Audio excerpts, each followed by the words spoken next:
Hey guys, tonight we begin with a cold horizon that seems endless, where grey seas slap against wooden hulls and the smell of pitch clings to every plank. A low mist crawls along the shoreline, hiding everything beyond a few paces, and somewhere in that shroud of silence lies a winter camp that once existed, but no one can find it now. Imagine trudging through mud, your fur cloak damp, your fingers stiff from frost, only to realise the sagas that should guide you say nothing at all. It is as if the earth itself has swallowed the memory. And here's the truth, you probably wouldn't survive this kind of Viking winter unless you enjoy sleeping under frozen skins with stale fish for breakfast. So before you get comfortable, take a moment to like the video and subscribe, but only if you genuinely enjoy what I do here. And while you're at it, let me know your location and local time in the comments. I always love seeing where and when you're listening from. Now find yourself a cozy seat or a soft bed, let your mind begin to unwind, and let's ease into tonight's journey together. The year is somewhere in the 9th century and the Viking age is in full swing. Longships with striped sails prowl rivers and coasts, carrying warriors who balance raiding with trading, stealing silver chalices one day and selling walrus ivory the next. Their sagas are full of blood feuds, trickster gods and kings, with names that sound like heavy metal bands: Harold Fairhair, Ivar the Boneless. Yet amid all these tales, there's a curious absence: the winter camps. Archaeologists have uncovered traces of them: pits, post holes, iron rivets scattered in frostbitten soil, but the sagas remain oddly quiet. Why would chroniclers forget whole months of Viking life when men huddled together, cooked their meagre stews and sharpened axes for spring campaigns? Historians still argue whether this silence was deliberate editing, or simply that mundane winter survival lacked enough drama to make good storytelling. Mainstream history gives us one certainty: Vikings did not vanish when the snow fell. Excavations along English rivers, like the one at Torksey, reveal sprawling temporary settlements, where thousands gathered to repair ships, mint coins and barter stolen goods. These camps were more than tents, they were buzzing hubs of industry. Imagine a medieval version of a truck stop, only with more axes and fewer restrooms. Yet oddly, the sagas almost never describe them in detail, skipping from autumn raids to spring battles as if winter were just a long commercial break. It's a hole in the narrative, and into that hole we can only pour imagination. Quirky tidbits surface from time to time. At one dig, archaeologists found game pieces carved from bone, suggesting that when Vikings weren't looting monasteries, they were probably sitting around gambling, arguing about rules and accusing each other of cheating. One researcher even speculated that dice were weighted on purpose, which if true means Viking winter camp life wasn't all noble speeches and heroic oaths, it was more like a smoky backroom poker night. This too rarely made it into the sagas perhaps, because no one wanted to immortalise Uncle Bjorn's losing streak. The silence in the sagas leaves modern historians scratching their heads. Were the storytellers embarrassed by the drudgery of waiting out the cold? Did they deliberately focus on raids and kings because that's what audiences wanted to hear? Like a medieval version of cutting out the boring travel montage? Or did the chroniclers truly forget smoothing over entire seasons in the rush to link heroic deeds? Whatever the answer, the missing winter camps create a mystery that hums beneath the surface of Viking history. And if you picture those camps, rows of tents sagging under snow-smoky fires, and bored warriors carving runes into driftwood, you can almost hear the silence of the sagas refusing to mention them. For a moment, imagine trudging into one of these lost camps. The air is thick with wood smoke, the smell of salted herring lingers, and somewhere a dog howls in the distance. A boy runs by with an armful of firewood, tripping over a rope, while an elder stirs a pot that seems to contain little more than cabbage and disappointment. These are the rhythms of survival that rarely earn their place in epic tales. Yet they were the heartbeat of Viking life. Without those camps, the ships wouldn't be repaired, the warriors wouldn't survive the frost, and the sagas themselves wouldn't exist. Historians still argue whether the omission is oversight or intentional erasure, but either way, the gap invites us to look closer. The landscape itself holds traces. Frozen rivers once carried ships inland to quiet meadows where settlements sprouted for a season then vanished with the thaw. Farmers centuries later would plough up odd artifacts, iron nails, hacked coins, fragments of brooches, and wonder why their soil seemed to keep coughing up relics. Some medieval chronicles even mention camps of pagans as nuisances, suggesting that locals knew exactly where these winter bases stood. But the saga's silent. It is as though Viking memory had stage fright whenever the curtain of snow dropped. And so tonight's journey begins not with a known saga, but with the unsaid, the omitted, the whispered absence. The vanished winter camps are not dramatic ruins or golden hoards. They are blank pages in the book of history. That very absence makes them magnetic, drawing archaeologists with trowels, historians with ink and storytellers with wild theories. Some joke that maybe the Vikings wanted to skip their reality TV season, the one full of mud, boredom and frostbite. Others suggest the camps held secrets too dangerous to record. Whatever the truth, we lean closer to the campfires that never made it into verse, to the laughter that never echoed in sagas, to the dice clattering on frozen ground. This is the mystery of the Viking age we'll drift through tonight, following the shadows of men who waited for spring but left behind only silence. Snow presses down upon the camp like an uninvited guest that refuses to leave. The Vikings, hardy though they are, wake to a world rimed in white, their canvas tents sagging under frost, and the wooden palisades creaking as if they too feel the weight of the season. Fires sputter against the damp wind, and men wrap themselves in cloaks of wool and fur, muttering about how their ancestors must have wronged the gods to land them in this frozen valley. Their breath steams like smoke from tired furnaces, and though the day has barely begun, their shoulders droop. It is the kind of cold that makes even sharpening a blade feel like a chore, let alone marching to battle. If you think you'd survive this by popping into a modern ski lodge, let me assure you, no lodge, no hot cocoa, just stale bread, half-frozen ale, and the comforting sound of your own teeth chattering. Within the camp, life is strangely ordinary, almost boring, and yet each detail hints at fragility. The women, who in sagas appear far less often than the men, but were no less vital knead dough beside fire pits, their hands cracked from the cold. Children kick at drifts of snow, laughing before quickly retreating to huddle against their mothers' skirts. Warriors tend their weapons, though fingers stiffen quickly, and make clumsy work of tasks normally done with pride. Mainstream history tells us that Viking camps in England and Ireland sometimes became semi-permanent towns bustling with markets and craft shops, but here in this mysterious outpost the structures remain temporary, as though the settlers never believed they'd be allowed to stay. A quirky tidbit hides in the archaeological record excavations of known Viking winter camps often turn up game pieces, little carved bones used for dice or board games. Imagine these hardened raiders hunched over a board, wagering bits of food on the outcome while storms raged beyond their shelters. Some dice even had weights in them, little tricks of deception proving that even in the freezing dark someone was willing to cheat their neighbour for the thrill of a moment's victory. Historians still argue whether these games served merely as entertainment, or whether they carried a deeper ritual ways of invoking fate while surrounded by uncertainty. Either way, it is oddly comforting to picture men who sailed oceans squabbling over the equivalent of a medieval round of Monopoly. Beyond the walls of camp hunters disappear into the forest, their axes gleaming dull in the pale light. Tracks in the snow tell of deer boar and wolves, though the latter are best avoided unless desperation overrides good sense. Nets are set across icy streams, the men cursing as water numbs their hands, hoping to catch a handful of sluggish fish. Food stores run low and salted meat grows tough enough to crack a tooth. The memory of autumn raids when silver jingled in pouches and cattle were driven into enclosures feels far away, like a dream from a warmer life. The chieftain tries to keep spirits high, promising feasts once spring breaks. He speaks loudly by the central fire, boasting of victories to come, but even his voice trembles under the roar of the wind. His men laugh at his jokes, though not quite as heartily as they once did. Authority in a Viking camp often rested on charisma as much as on strength, and here his charisma feels stretched thin like a cloak worn too many winters. Religion offers another anchor. A small group gathers nightly to chant to Odin and Freya, holding talismans carved from wood and bone. They pour ale onto the snow as offering, though the ground swallows it, instantly, leaving no trace. A woman claims she has dreamt of ravens flying north, their wings blacker than storm clouds, a sign that doom approaches. The warriors nod grimly, yet a few roll their eyes, eager to dismiss what they cannot control. Historians still argue whether such visions were taken literally by Viking societies, or whether they were just the whispered embellishments of anxious communities.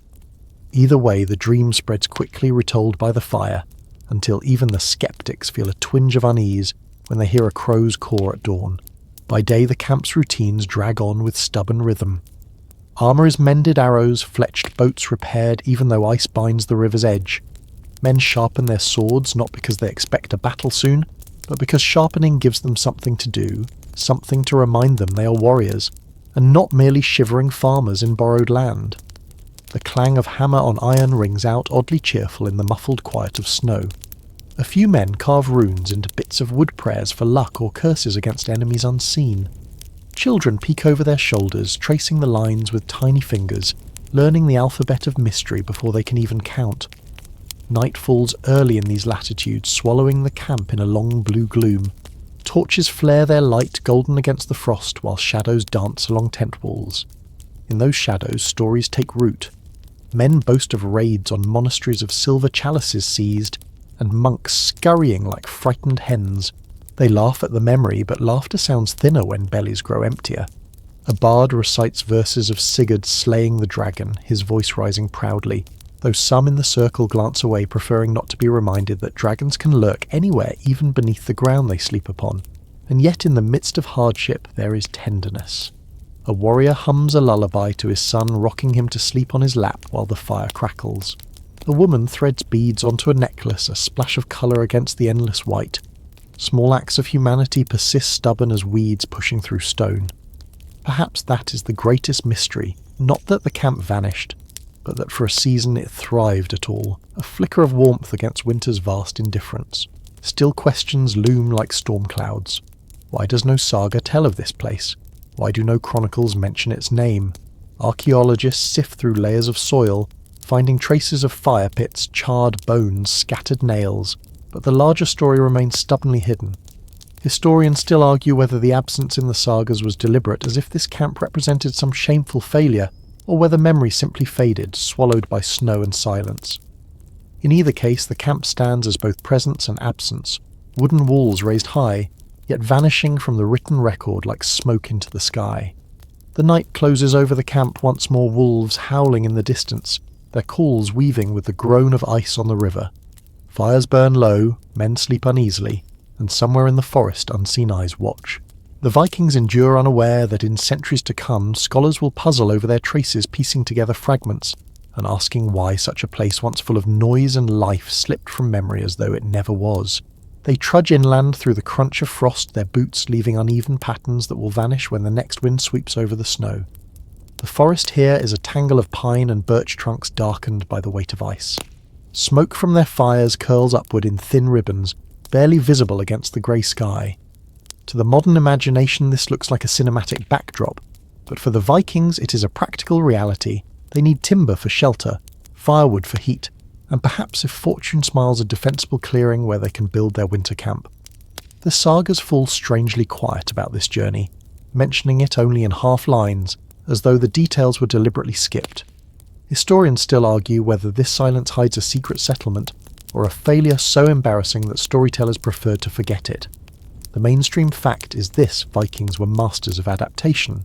Archaeological digs at places like Hedeby and Birka reveal layers of seasonal planning, from fish bones to grain storage pits, showing that survival was not left to chance. If they set out to build a winter camp here, they would have applied the same meticulous approach. They knew how to insulate longhouses with turf, how to store dried cod, how to survive months of darkness. Yet here in this stretch of wilderness they seem to vanish from record. Imagine preparing a shopping list for 6 months of snow, then realising you forgot to write down survive wolves. That's the level of oversight the sagas make it feel like. Some fragments of oral tradition suggest the camp was near a river crossing. Rivers were lifelines, they offered water transportation, and even ice fishing opportunities in winter. A quirky tidbit claims that Norsemen sometimes used frozen fish as makeshift tools, hammering with them until the bones shattered. Practical maybe, ridiculous certainly, but it does paint a vivid picture of how desperate and inventive survival could become. Scholars still debate whether these anecdotes are folklore or exaggerated truths born from long winters with too much ale. At night, the campfires glow faintly between the trees. The Vikings gather around wrapped in cloaks dyed with indigo or russet colours that still cling faintly to textile fragments found in graves centuries later. Their voices rise in half songs, half grumbles. Someone jokes that the gods must be jealous of their new home, while another mutters that Odin has sent them here as punishment. Humour, thin and bitter as it might be, keeps spirits afloat. A man throws a log onto the fire, sparks leap, and the forest seems to lean in with listening silence. By daylight the rhythm is work. Axes ring out as men clear trees, building rough palisades and huts. Women, if they are here, tend small fires, drying meat or boiling thin stews. Children, if present, chase each other in the snow, their laughter a fragile sound in a land that seems intent on swallowing noise. The sagas mention little about women and children in such ventures, but burial finds across the Viking world remind us that migration was not always a men-only endeavour. Historians still argue whether this particular winter camp included families or only warriors. The absence of bones leaves the question dangling like a half-told story. And then there is the unease. More than one saga fragment hints that the ground itself was unreliable. A ridge collapsed, a river shifted course, or perhaps the soil froze too deep for proper building. Picture trying to pitch a tent on a trampoline during an earthquake, that kind of futility. A quirky note from later folklore insists that one unlucky man tried to carve runes on a stone marking the camp, only for the stone to sink into a bog overnight, erasing his work. Whether myth or metaphor, it leaves us with the sense that permanence was elusive here. As the days shorten, the forest grows heavier, shadows pooling between the trees like ink. Wolves prowl at the edge of firelight, their eyes glinting. The Norsemen sharpen spears and mutter charms. Archaeological evidence tells us that Viking winter sites elsewhere often left behind piles of animal bones, proof of feasting and hunting. Here, however, no such piles have been confirmed. Scholars still argue whether the camp failed quickly, leaving no trace, or whether it succeeded briefly before being abandoned so thoroughly that time erased it. One night the aurora shimmers across the sky. The Vikings used to such sights nevertheless fall silent. For them, the northern lights might signify the Valkyries riding or the reflection of shields in battle. Under that eerie glow, their camp looks both fragile and eternal wooden walls, casting long shadows, smoke weaving into greenlit skies. If there were omens, this must have been one. Perhaps they laughed at it. Perhaps they prayed. Or perhaps they sat staring upward, wondering if their names would vanish into silence along with this camp. The modern mind wants answers. Where exactly was this camp? Why did it vanish? And why did the sagas retreat into silence? But history is not generous. All we have are fragments, hints of timber, echoes of stories, the outline of something once real, now softened into rumour. Like snow-covering tracks, the passage of centuries smooths away certainty, leaving only questions. And as the firelight fades from this imagined camp, those questions linger like the last embers of a forgotten hearth. By the time winter deepens, the camp is no longer just a temporary shelter of canvas and pine poles. It feels like a village sprouted overnight, complete with lanes, where snow is packed firm from the shuffle of boots, sledges, and even the occasional stubborn goat dragged into the enclosure. Fires burn low smoke curling against the pale winter sky, staining the air, with the smell of pine resin, fish fat, and wool that has seen better days. The Vikings, for all their talk of daring raids and ocean adventures, are creatures of habit once settled, and this camp is their world. They mend nets, carve chess pieces, sharpen axes, and argue about who gets the driest spot by the hearth. And yes, if you've ever shared a winter cabin with family, you know how quickly togetherness can turn into, "I will strangle you with that sock if you don't stop humming." One mainstream historical fact fits here neatly. Archaeological digs of known Viking winter camps such as Trelleborg or those along the English rivers reveal not only longhouses but also carefully designed storage pits for grain and meat. These weren't slapdash shelters. They were engineered to last the season with insulation from turf and meticulous planning. Some pits even contained layers of birch bark to help keep food dry, which means the people who dug them were thinking practically in an age where a bad winter could thin an entire clan. And yet in our mysterious vanished camp there are no surviving pits, no shards, no bones. Historians still argue whether that absence means the camp was dismantled deliberately or erased by forces we still fail to understand. The men in the camp pass time with contests of strength. One lifts a boulder roughly the size of a fat sheep, while others cheer or jeer depending on whether it stays aloft for more than a heartbeat. A quirky tidbit tells us that sagas mention Vikings proving themselves by lifting so-called strength stones, some of which still rest by harbours in Iceland and Norway today. The stones were labelled by difficulty, and a boy could not be considered a man unless he could at least lift the lowest grade. Imagine growing up in a world where gym membership fees were replaced by the threat of public humiliation if you couldn't budge a rock. Life here is not just work and boulder-lifting bravado. Some carve runes into bits of wood, sending messages or charms to friends across the camp.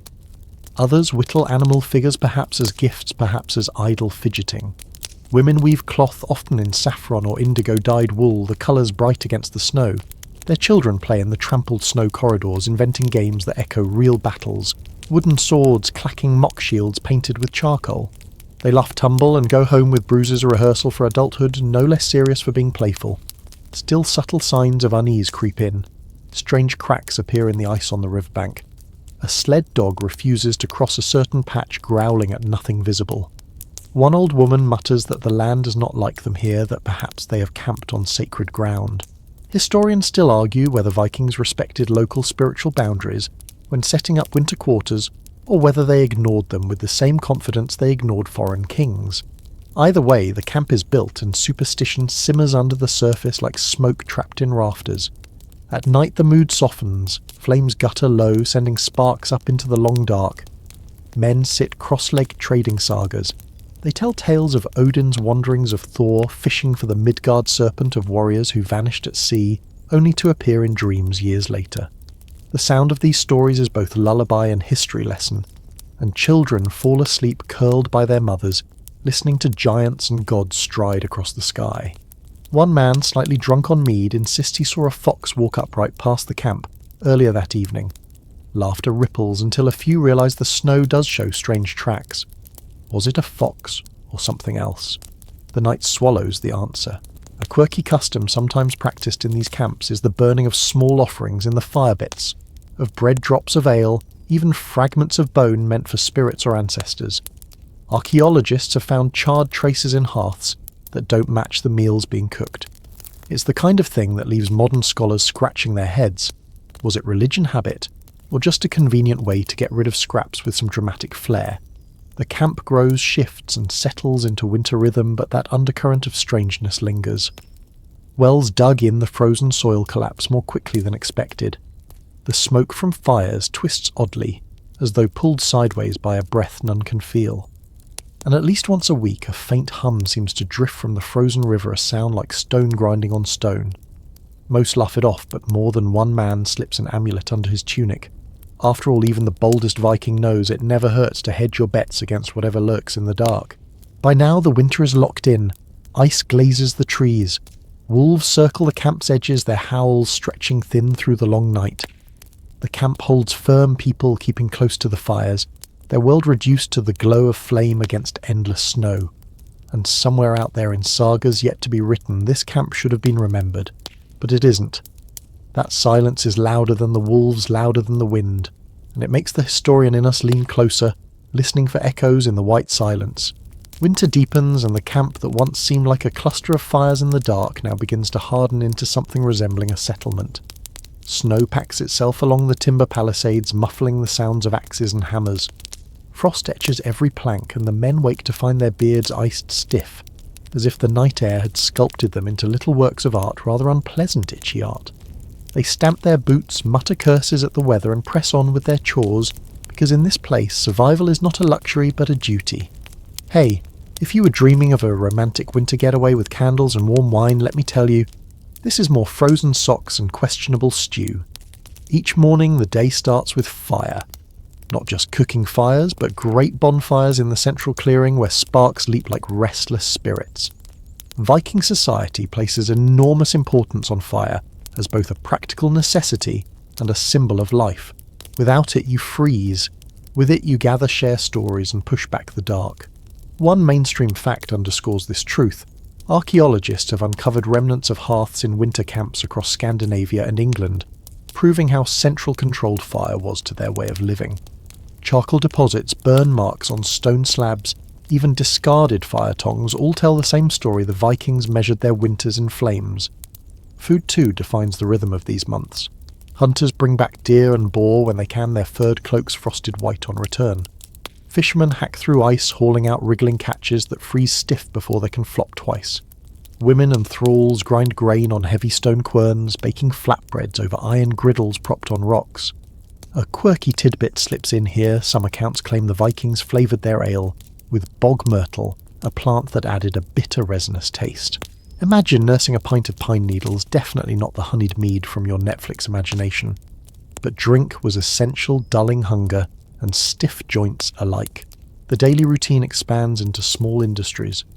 Blacksmiths hammer out nails, axe heads and arrow tips, their forges glowing defiantly against the snow. Carpenters shape planks for repairs to ships drawn up on the riverbank hulls. propped like sleeping beasts under makeshift sheds. Leatherworkers stitch cloaks and boots, muttering about blisters and frozen fingers. Each sound, clang, scrape, sigh adds to the symphony of survival. Scholars still argue whether these camps were purely temporary set-up only for raiding seasons, or whether some grew into permanent trading posts. The evidence is tantalising post holes dug deep into frozen ground, suggesting structures meant to last more than one season. Beyond the physical toil lies the realm of belief. The camp buzzes with omens. Ravens circling overhead are debated like stock market trends. Good fortune if they fly north, bad news if they perch on the palisade. Priests, or perhaps just self-declared wise men, offer sacrifices bits of meat. Cast into the fire, whispered prayers to Thor for strength, and to Freya for fertile soil when spring returns. Around one hearth are scald chants of gods, who braved winters harsher than this, reminding everyone that even Odin endured hunger and wandering before wisdom came. It's both comfort and warning. Suffering can be noble, but it can also be terminal. Evenings belong to story. Families huddle on benches covered in furs, children wide-eyed as sagas unfold. Heroes clash with trolls, kings wrestle with fate, and gods bargain badly, always with a moral smuggled between the lines. A boy scratches runes on a strip of wood, copying words he half understands, while his sister stitches a tunic by firelight. These ordinary acts too are part of the winter camp seeds of continuity, ensuring that culture, not just bodies, survives the cold. Yet alongside stories, unease festers. Rumours spread of strange sounds at night, a rumbling under the frozen ground, as though the earth itself groans in sleep. Dogs prick their ears, refusing to settle. Some swear they hear distant horns carried on the wind, though no ship sails these rivers in winter. Historians still argue whether such tales reflect genuine memory of seismic tremors, or are just embellishments added centuries later to heighten drama. Either way, the people living through these nights would have felt the fear as real. When the only light is a sputtering torch and every shadow looks like a hand nerves turn, even whispers into omens. By midwinter, feasting becomes both necessity and spectacle. Animals slaughtered in late autumn are roasted, their fat sizzling in iron pans. Mead horns are passed from hand to hand, laughter bouncing off log walls. It is a desperate defiance of the season, eat now, drink now, before supplies thin, and hunger gnaws harder. One elder lifts his horn and jokes, if the frost doesn't kill us, the cooks stew while earning chuckles that ring louder than they should. Humour, after all, is survival in disguise. Still, survival carries tension. If stores run low, eyes narrow at neighbours' shares. Dice games meant for entertainment sometimes end in fists. A cloak stolen to keep one child warm leaves another shivering. The veneer of camaraderie cracks as thinly as ice on a river. Yet most endure bound by necessity, and perhaps by something larger. An unspoken vow that they are Vikings, children of sea and storm, and that even the harshest winter cannot break them completely. And so, beneath the endless stretch of snow, the camp lives. Fires burn, axes strike, prayers rise, and laughter fights with fear. It is ordinary life stretched taut by extraordinary cold, a balance between survival and collapse. When spring finally stirs, they will either emerge lean and hardened, or leave only ashes and half-buried timbers. The sagas may not record every detail, but if you close your eyes, you can almost hear the clatter of hammers, the crackle of fire, and the whispered hope that tomorrow will dawn warmer. Snow lies heavy along the riverbank, muffling sound so thoroughly that even the crows seem reluctant to caw. The Viking camp, once bustling with clattering shields and roaring laughter, has shifted into the deep rhythm of winter life. Fires burn steadily in longhouses, the smoke trailing low under the heavy sky, carrying the scent of pine resin, drying fish and damp wool. The men and women move more slowly now, wrapped in cloaks dyed russet or indigo boots, thick with fur hands calloused from weeks of chopping firewood. It feels like a village in hibernation, yet beneath the surface routines lies a tension as sharp as an unsharpened axe, the kind of tension you pretend not to feel until it finally cracks. A mainstream historical fact slides into focus here. Viking winter camps were not mere resting spots, but strategic bases. Archaeological digs at sites like Trelleborg in Denmark and Hedeby in Schleswig show evidence of organised fortifications, warehouses, and even marketplaces. These were not random clusters of huts, but carefully planned communities built to sustain hundreds of warriors and their families through months of cold. The camp in our story, though, never named directly in any surviving saga, would have echoed that same meticulous design, Earthworks dug before the ground, froze-solid timber walls lashed together, and interior halls lined with benches for eating storytelling and sleeping. Inside one hall, a skald recites verses by the firelight. His voice is low, more hypnotic chant than thunderous declamation. Children curl against their mother's eyes, widening at images of Thor, smashing giants of Odin, whispering secrets to ravens. The skald slips in a tale of a city swallowed by the ground, a memory echoing Roman myths, more than Norse ones, hinting that even the land itself could betray human confidence. He probably throws that in just to keep the kids from asking, "Are we there yet?" But the older warriors nod grimly as though such betrayal by the earth itself is not entirely beyond belief. Beyond the fire, subtle signs of unease emerge. A hunter returns late from the forest, his arrows unused, reporting that the deer have vanished deeper into the hills.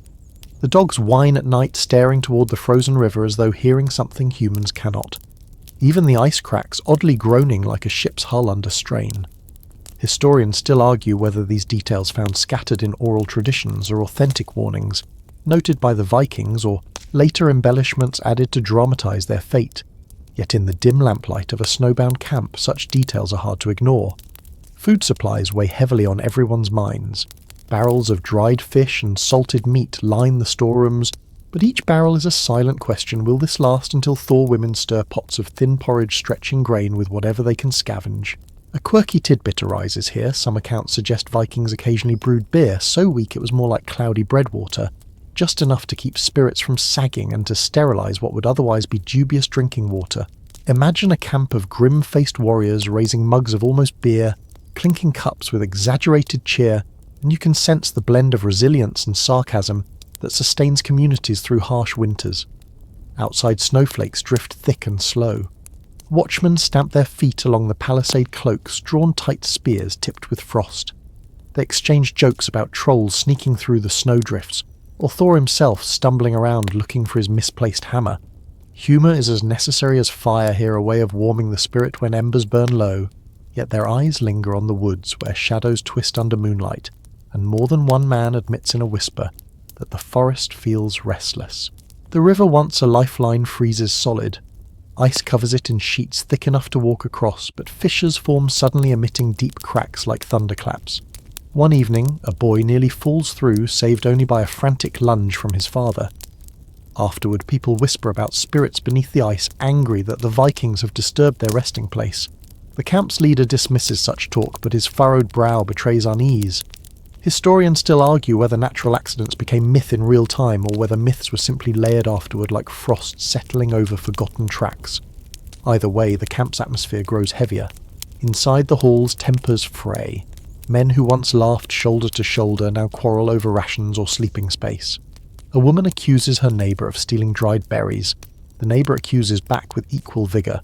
The skald, sensing the mood, shifts his stories toward unity and courage, but the crackle of tension is louder than his verses. One man jokes bitterly that even Odin would abandon this place for a warmer hall, earning nervous laughter, but no denial. And yet, for all the bickering, the camp keeps its rhythm. Fires are fed, children play warriors, men weapons. The ordinary hum of life persists stubbornly like moss clinging to a frozen rock. That persistence is perhaps the most Viking trait of all the refusal to give in, even when the sagas themselves seem to have forgotten them. The snow deepens, the nights stretch longer, and the camp moves forward through time, caught between survival and the shadow of something unspoken. Outside the walls, wolves circle. Their howls pierce the night, reminding everyone inside that nature keeps its own watch. Some claim the wolves sound too many for one pack, as if the forest itself is filling with predators. Whether exaggeration or omen, it gnaws at the nerves of even the bravest men. By morning, tracks crisscross the snow, leading away into the trees, disappearing like the answers everyone secretly wishes they had. The winter presses on, grinding days into one another, until the camp feels less like a fortress and more like a waiting room for fate. Somewhere between laughter and silence, between hunger and hope, the people endure. And in the heart of that endurance, the seeds of disappearance take root, though no one yet knows how deeply they will grow. The search does not stop with farmers, priests, or curious children. It gathers momentum when the sea becomes a highway for rumour.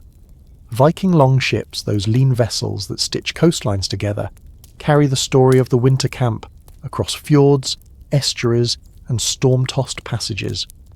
Every harbour is a bulletin board of salt and gossip, and the tale of a vanished settlement makes excellent cargo. Sailors are natural storytellers, and after 2 mugs of ale they grow even better, though not necessarily more accurate. By the time word reaches Icelandic shores, the camp has transformed from a cluster of huts into a golden hall, swallowed whole by an angry sea serpent. You probably wouldn't survive that commute either unless you had the mother of all life jackets. What fuels the persistence of the story is not just fear, but fascination. The Vikings, for all their reputation as raiders, are also traders, travellers and poets. They crave marvels as much as silver. One mainstream fact reminds us that Norse skalds often recited sagas not merely as entertainment, but as a way of preserving cultural memory. These oral traditions stitch together history myth and cautionary tales into the same tapestry, leaving listeners to sort the threads. The Lost Winter Camp slides easily into that weave, a tale of pride, of fate, and of the gods reminding mortals who truly rules the world. Scholars still argue whether the earliest versions of the camp legend spread during the Viking Age itself, or emerged later embroidered by medieval clerics. Some suggest fragments of memory sailed with men who survived, perhaps rescued by kin, in nearby settlements. Others argue it is a myth invented afterward to explain abandoned ruins on cold shores. The debate continues, and maybe that is the real point mystery guarantees longevity. The less you know, the more you want to listen. Meanwhile, life along the fjords continues ordinary and extraordinary at once. Picture a harbour at dawn, fishermen hauling nets heavy with herring children, squabbling over dried codwomen in indigo dresses bargaining for wool. Amid this bustle, someone points toward the horizon and mutters about the camp that vanished. Heads nod gravely, though no one can agree on the location. Was it north, near the shifting ice? Or inland, where rivers gnaw at their banks? Each version adds new details: too many deer in the woods, or fires that burned without smoke, or a chieftain cursed for breaking an oath. A quirky tidbit preserved in one Icelandic manuscript claims the earth swallowed the camp because the men had grown lazy and failed to carve proper runes of protection around their boundary posts. Supposedly, a child noticed the omission and warned them, but his father hushed him with the promise of more honeyed porridge. Later generations retold this as proof that even the smallest voices might hold wisdom ignored at great peril. It's essentially the Viking version of always listen to the kids, they notice the cracks before the ceiling falls. The story also spreads into religious interpretation. As Christianity slowly makes its way into the north, clerics seize upon the tale, reshaping it into a parable of divine justice. According to one sermon fragment, the camp collapsed because the men mocked the cross, choosing instead to toast Thor with stolen church silver. The preacher insists that the ground itself shuddered in outrage, dragging them to their punishment. Did this actually happen? Almost certainly not. But as with most moral tales, truth is optional, the lesson is the prize. Around hearths on winter nights, the legend gains new flourishes. One grandmother insists the vanished men still march under the hills, their ghostly steps echoing in caverns. A shepherd swears he saw strange lights dancing above the moors where the camp once stood. Children play games in which they stomp in circles, pretending to sink beneath the earth, shrieking with laughter. For them, fear is half the fun. The tale settles not just into chronicles, but into the marrow of folk culture. And yet practical men keep searching. Traders venturing inland glance nervously at abandoned clearings, poking the soil with their spears. Hunters report depressions in the ground, as if huts had once stood and then been pressed flat by invisible hands. Some even claim to find iron nails or fragments of burned wood. Historians still argue whether these are genuine relics of the lost camp or simply debris from countless other temporary settlements that dotted the Viking world. To a farmer digging for peat, a rusted nail is just scrap. To a poet, it is the echo of tragedy. Seafarers too keep the mystery alive. When storms rise and longships pitch on black waves, sailors shout jokes about not wanting to join the camp below. They half believe it, half mock it, just enough to keep the fear sharp. Sailors are practical, but they are also superstitious, and a vanished camp makes a fine warning against hubris. Never boast too loudly. Never ignore the sea's moods. Never assume the gods are done with you. By the 13th century, the story has grown so large that it dwarfs the little camp it may have begun with. Poets sing it as a tragedy of arrogance. Priests preach it as a warning against idolatry. Villagers whisper it as a fireside ghost story. It has become everything and nothing at once, history blurred into myth, and myth hardened into a truth too important to question. The original camp, whether it ever existed or not, vanishes twice, once into the earth and once into the fog of imagination. And still the tale refuses to die. Even today, hikers tramping across northern landscapes sometimes report a strange feeling of unease in certain hollows. A silence that seems thicker than the air, a bird call that echoes oddly, a footprint that fills with water faster than it should. Rational minds dismiss it all, but mystery thrives, precisely where rationality shrugs. Perhaps the Vikings with their runes and their sagas understood this better than we do. They knew that stories outlive timber, that whispers outlast walls, and that even a vanished camp can march forever in the human mind. The snow thickens over the camp, smoothing rough lines into soft mounds, cloaking tents and trenches, until even footprints seem like they belong to ghosts. Winter is merciless in this northern land, pressing its weight on every roof and shoulder, and the men who once roared with laughter at long feasts now grow quiet as the nights stretch longer than the days. Fires burn low because wood runs thin, and sparks flutter upward like tiny prayers too weak to reach the sky. They sit in circles wrapped in cloaks of fur and wool, muttering about home, about the fjords that must surely feel warmer than this, though they are not. The silence inside the camp becomes its own presence, heavy enough to make each cough echo like a hammer against stone. The sagas tell us that Vikings were masters of endurance people who could cross seas in open ships and raid under storms that would leave most of us curled up in despair. A mainstream historical fact reminds us that winter camps were not improvised but carefully planned, with storehouses built, fishing nets mended, and livestock slaughtered and salted for survival. Yet even the best-laid Viking camp could fall victim to hunger and frost if the calculations went wrong.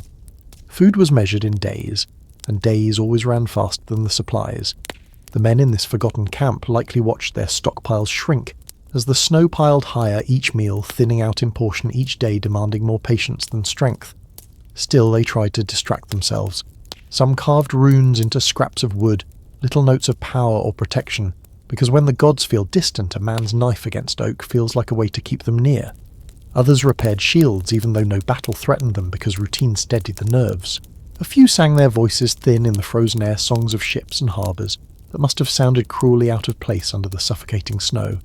The youngest muttered about girls waiting back home, though one could almost hear the older warriors scoffing. Romance was no match for frostbite. Light jokes spark like embers. One man swears he saw a snowdrift sneer at him. Another pretends to fight a block of ice with his sword, only to nearly lose a toe in the attempt. Humour, brittle though it was, kept their spirits from cracking entirely. The silence outside, however, pressed back harder. The woods around the camp grew still, the usual chatter of birds and rustle of animals replaced by a kind of frozen listening. Hunters returned empty-handed, complaining that even the deer had the sense to vanish. Historians still argue whether these conditions were ordinary hardship or part of a harsher climate episode, one of the cold spells that swept through northern Europe. What is clear is that the men felt abandoned not just by the gods, but by nature itself. A quirky tidbit drifts through later folklore. Some villagers centuries later swore that in the deepest winters they heard horns blowing faintly under the ice, as if ghostly Vikings still tried to rally their frozen companions. Whether that was imagination wind whistling through cracks, or a memory stitched into landscape, it hints at how strong the silence of that winter became. The men huddled closer, suspicious of every creak, whispering that maybe giants stirred beneath the snow, shifting restlessly under their blankets of frost. Inside the longhouses, arguments broke out. Some urged breaking camp, trudging south to friendlier fields, even if the snow swallowed half their number on the way.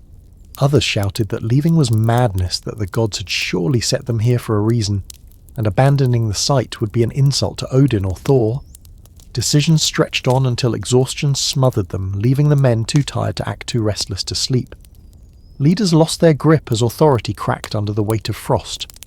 One might imagine a chieftain pounding the table, shouting that he alone commanded the winter, while his men muttered under their breath, mocking his certainty. The sagas themselves never tell us this camp's fate, but silence in their pages might echo silence in the snow, an omission as chilling as the wind. Daily life shrank into the simplest motions, thawing ice to drink, chewing on strips of leather-softened jerky, feeding small flames with splinters, patching cloaks with bone needles. A man could measure his worth by how long he could sit without complaint, by how still he could hold himself when the cold gnawed at him. Dogs curled at their feet, sharing breath, sometimes whimpering as if dreaming of warmer hunts. The camp became less a place of warriors and more a hive of sleepers, half dreaming, half waiting. It is said that people can endure almost anything so long as they believe the season will end. But if doubt creeps in, if they whisper that spring might never come, then endurance turns to despair, and despair is hungrier than wolves. Somewhere perhaps one man kept a journal of scratches counting days on wood, until his tally broke when he realised he had lost track. Another might have sung louder to drown the silence, only to realise his voice echoed back like a stranger's. A few perhaps set off into the snow convinced they could find a nearby village and never returned. The sagas never write them in, but their absence feels sharper than words. And for those who remain, time stretched as if the gods themselves forgot to turn the wheel of the year.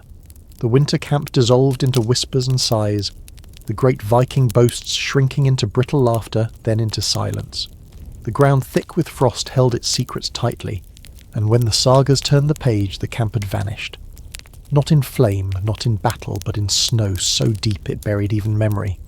The silence was complete, not cruel, but absolute, like a page left blank where a story should have been. The camp, once vibrant with song and smoke, now becomes a kind of ghost, in the chronicles fading in and out like a half-remembered dream. By the later sagas, when poets stitched together tales of kings' battles and voyages, the winter encampment is mentioned only in whispers, if at all. It is as though the place was never more than a shadow on the snow, yet silence itself can be suspicious.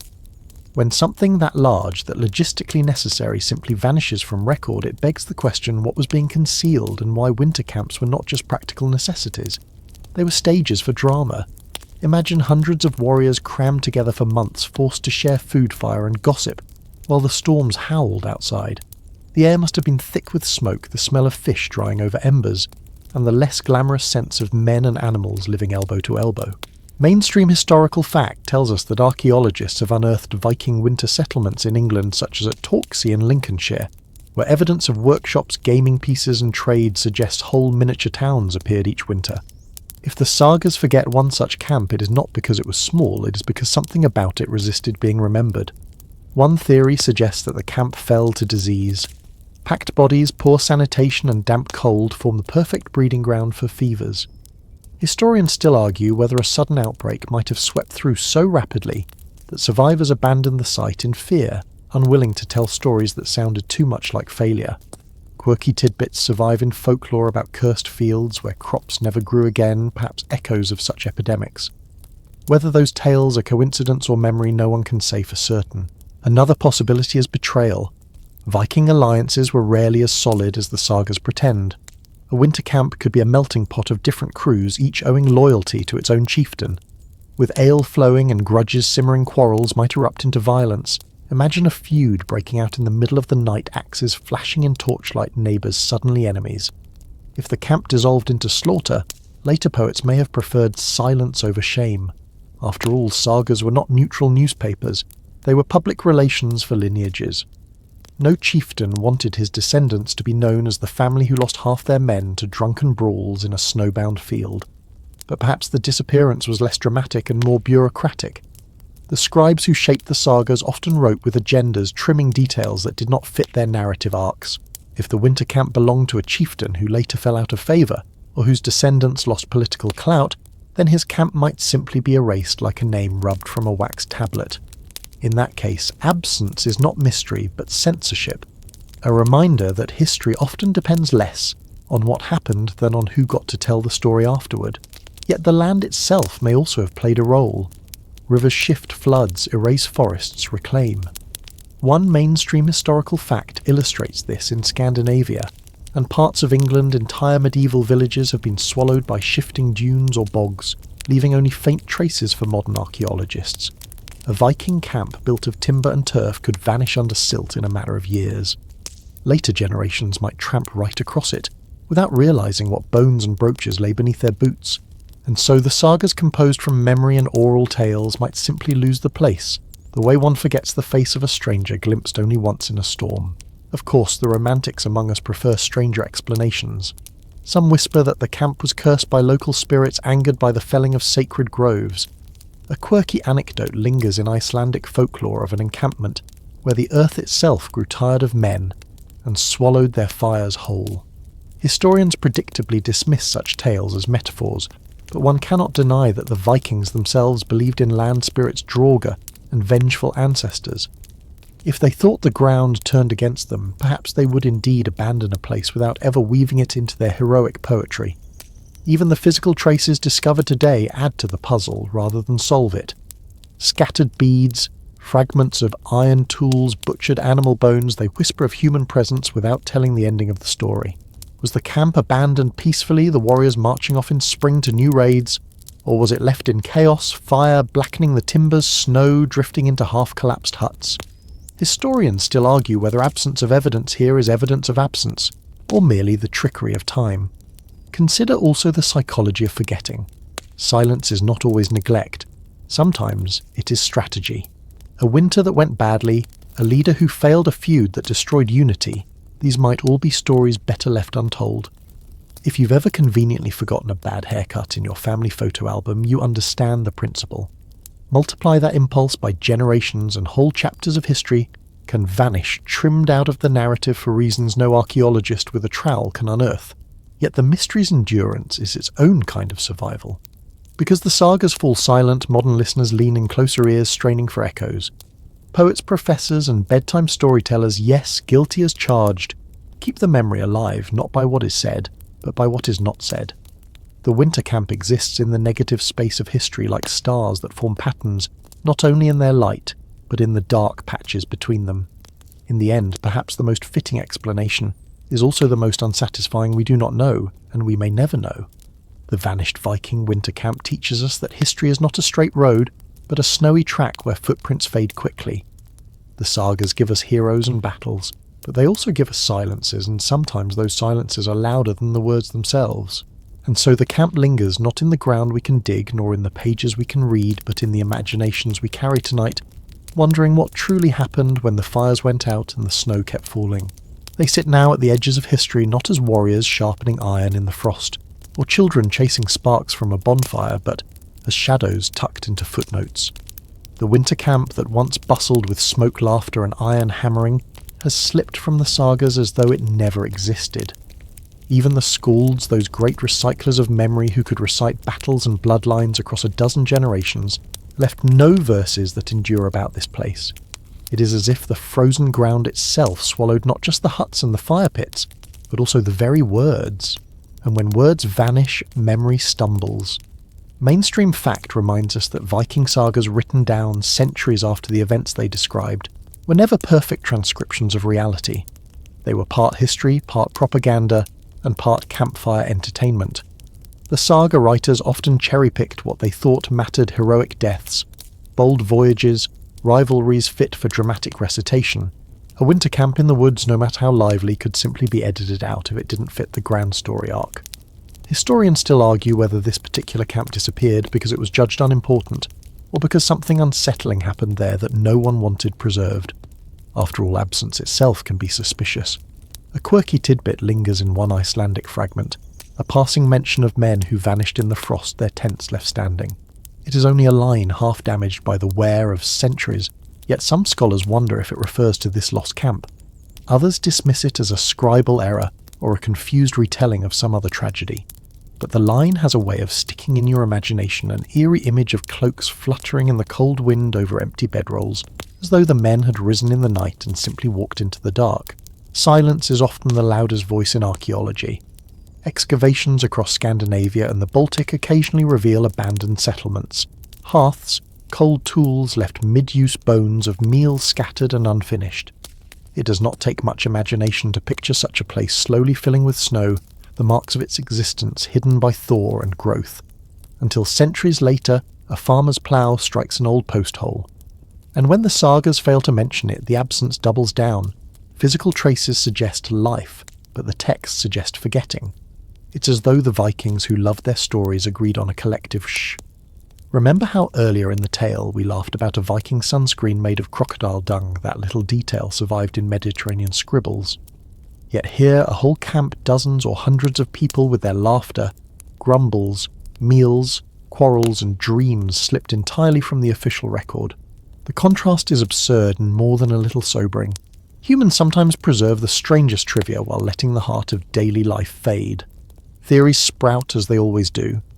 Some scholars suspect the winter camp was a military staging ground for an expedition that failed spectacularly, perhaps against Slavic tribes or rival Norse groups. Failure was not a theme sagas like to highlight. Why immortalize a blunder? Others suggest disease swept through the camp something embarrassing enough to forget deliberately. Still others imagine a supernatural interpretation. Perhaps the camp was haunted by restless spirits, a place later storytellers avoided for fear of invoking bad luck. Historians still argue whether the silence is accidental, deliberate, or a mixture of both, and listeners tucked in their beds centuries later are left to wonder which version feels most chilling. Modern archaeologists with their trowels and drones and soil chemistry tests still chase whispers of the camp.